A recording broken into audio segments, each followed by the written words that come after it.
আসন্ন চতুর্দশ জাতীয় সংসদ নির্বাচন উপলক্ষে সৌদি আরবের রাজধানী রিয়াদে প্রবাসীদের নির্বাচনী প্রচারণা ও মতবিনিময় সভা অনুষ্ঠিত হয়েছে। ঢাকা দোহার ও নবাবগঞ্জ ১ আসনের বিএনপির মনোনীত প্রার্থী ও ঢাকা জেলা বিএনপির সভাপতি খন্দকার আবু আশফাকের পক্ষে এই মতবিনিময় সভা অনুষ্ঠিত হয়। অনুষ্ঠানে প্রবাসী ঢাকা জেলার বিএনপির সাধারণ সম্পাদক কোরবান আলীর সভাপতিত্বে ও যুবদলের নেতা সানোয়ার হোসেনের সঞ্চালনায় অনুষ্ঠানে উপস্থিত ছিলেন ব্যবসায়ী মোহর আলী, শেখ সুমন, ইসমাইল ফকির, আনোয়ার হোসেন, ওবায়দুর রহমান কামাল, রফিক, নূরে আলম, রাসেল সহ দোহা ও নবাবগঞ্জের প্রবাসীরা।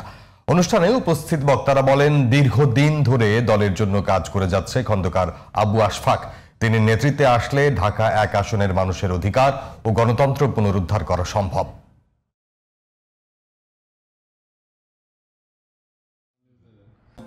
নেতৃবৃন্দ প্রচুর কাটি দিবে